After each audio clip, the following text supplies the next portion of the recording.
Present సంక్రాంతికి ప్రతిసారి ఎట్లా అంటే ఏదో ఒక బర్ ఉంటుంది, అందులో ఎవరైతే హిట్ కొడతారో వాళ్ళ సంక్రాంతి ఇయర్ మొత్తం వాడే మొగుడు అనేది ఒక టైటిల్ మనకు ముందు నుంచి ఉంది టీఎఫ్ఐలో.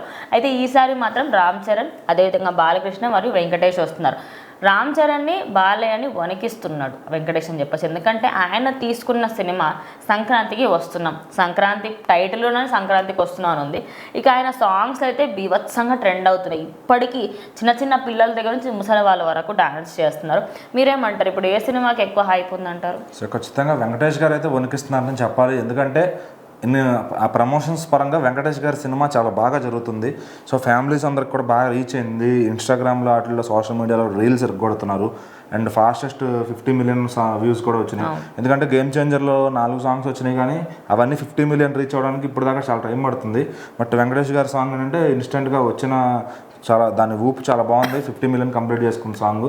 50 మిలియన్ అంటే దగ్గర దగ్గర 5 కోట్ల వ్యూవర్షిప్ అనుకోవచ్చు. సో మరి అంతమందికి సాంగ్ రీచ్ అయింది. అట్లానే ఫ్యామిలీస్ అందరూ కూడా దానిపైన వెంకటేష్ గారి సినిమా సంక్రాంతికి వస్తుందంటే ఎక్కబడి వెళ్ళిపోతారు. సో ఇంతకుముందు కూడా 2019లో ఇదే సీజన్ రిపీట్ అయింది, సేమ్ కాంపిటీషన్ జరిగింది. అప్పుడు F2తో వెంకటేష్ గారే గెలిచారు వీళ్ళిద్దరి మీద.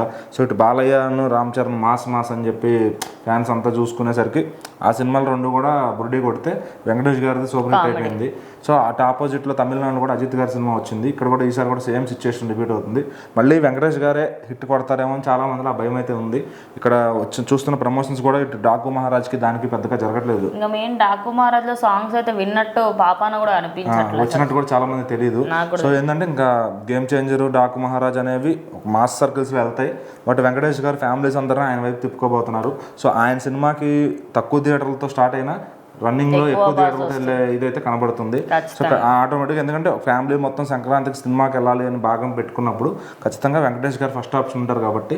సో ఈ వచ్చేదాకా 4 రోజులు వీళ్ళు ఆడుకున్నా కానీ ఆయన ఒకసారి వచ్చిన తర్వాత ఆట మొత్తం ఆయన వైపు తిప్పుకుంటాడేమో. ఎందుకంటే ఆ ఫ్లో చూస్తుంటే అనిల్ రావుపూడి గారు కూడా చాలా క్లియర్గా సెట్స్లోనే ప్రమోషన్స్ చేపించి ఆ వీడియోలన్నీ కూడా వదులుతూ ఎంగేజింగ్గా తీసుకెళ్తున్నారు సినిమా. సో ఇటు గేమ్ చేంజర్ అయితే గేమ్ చేంజర్, డాకు మహారాజ్ నిర్మాతలు మరి పడుకున్నారో లేకపోతే అసలు వాళ్ళకి ఇంట్రెస్ట్ లేదో సినిమా ప్రమోట్ చేయడం, మరి ఎందుకు అట్లా. మరి దిల్ రాజు గారే గేమ్ చేంజర్ కూడా నిర్మాత, సంక్రాంతికి వస్తున్నాం ఆయన నిర్మాత. మరి ఆ సినిమాని అట్లా ప్రమోట్ చేస్తూ దీన్ని ఎందుకు తగ్గించారు అనేది డైరెక్టర్ మీద ఉంటుంది. ఇంకా శంకర్ సైడ్. సో మరి అనిల్ రావుపూడి గారు కూడా లీడ్ తీసుకుని ఆయన ఆటోమేటిక్గా ఆయన సినిమా వస్తుందంటే సందడి ఉంటుంది. సో ఖచ్చితంగా ఇంకా వెంకటేష్ గారితో కాబట్టి ఇంకా ఎక్కువ అంటే లీనియన్స్ అనేది ఉందన్నమాట వెంకటేష్ గారి దగ్గర. సో ఖచ్చితంగా ఆయన కలిసి పాట పాడించడం కానీ, ఇప్పుడు రేపు వెంకటేష్ గారు పాడే సాంగ్ కూడా రాబోతుంది సంక్రాంతికి వస్తున్నామని చెప్పి.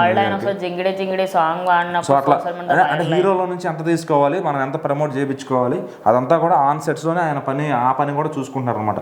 సో ఒక డైరెక్టర్కి ఉండాల్సిన లక్షణం అది. సో మరి ఈ టైప్ చూస్తే బాబీ గారు, పవర్ బాబీ గారు, అట్లానే ఇటు శంకర్ గారు మరి ఏం చేస్తున్నారు అసలు ఆ సినిమాని మరి అయ్యా ఆడితే అనుకుంటున్నారా సంక్రాంతి ఫ్లోలో, మరి ఏం అర్థం కావట్లేదు. So as of now Venkatesh గారు అయితే లీడ్లో ఉన్నారని చెప్పొచ్చు ప్రమోషన్స్లో.